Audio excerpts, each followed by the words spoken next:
మన సాంప్రదాయాలను ఆచారాలను మన సంస్కృతిని 10 కాలాల పాటు వచ్చే తరం తెలుసుకోవాలని దసరా మరునాడు అలాయ్ బలాయ్ పేరు మీద కార్యక్రమం నిర్వహిస్తున్నటువంటి పెద్దలు దత్తాత్రేయ గారి అదేవిధంగా సోదరిమణి ఈరోజు ఈ కార్యక్రమానికి నాయకత్వం వహిస్తున్నటువంటి విజయలక్ష్మి గారు, వేదిక మీద ఉన్న పెద్దలు, ఇక్కడికి విచ్చేసినటువంటి హైదరాబాద్ రాష్ట్రానికి సంబంధించి అంటే హైదరాబాద్ తో పాటు రాష్ట్రంలో వివిధ ప్రాంతాలకు విచ్చేసిన పెద్దలకు పాత్రికేయులకు అందరికీ కూడా దసరా పండుగ విజయదశమి శుభాకాంక్షలు. అదేవిధంగా దత్తల పక్షాన కూడా అలాయ్ బలాయ్ శుభాకాంక్షలు. ఆనాడు తెలంగాణ ఉద్యమంలో తెలంగాణ రాజకీయ పార్టీల ఎజెండా తోటి ఎవరికి దారి వారే యమునా తీరే అని ఒక్కొక్కరు ఒక్కొక్క నినాదంతో పోయే సందర్భంలో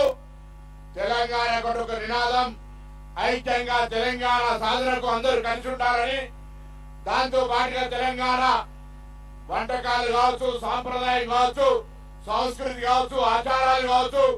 మన భాష కావచ్చు, తెలంగాణ యొక్క విధి విధానాలు మొత్తంగా భవిష్యత్తుకు ఉండాలి, మార్గదర్శకత్వంగా వచ్చి యువతరానికి చెప్పి ఈ అలాయ్ బలాయ్ కార్యక్రమాన్ని నిరంతరంగా ప్రతి దసరా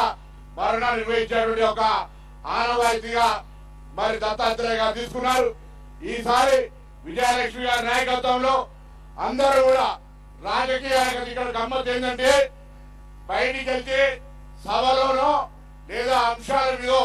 కత్తులు తీసుకున్నట్టుగా కొట్లాడుకునే వాళ్ళు కూడా ఇక్కడికి రాగానే తెలంగాణ రాష్ట్ర అభివృద్ధి,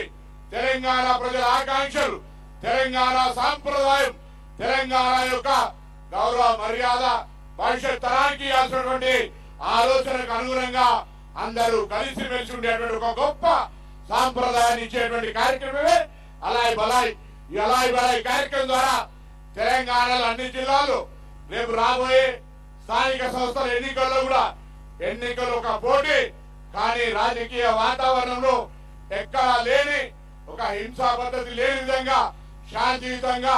ప్రజల అభిప్రాయాన్ని కోరుకునే విధంగా ఉండాలని ప్రభుత్వం పక్షాన కోరుకుంటా ఉన్నారు. ఎన్నికలు అనేటువంటి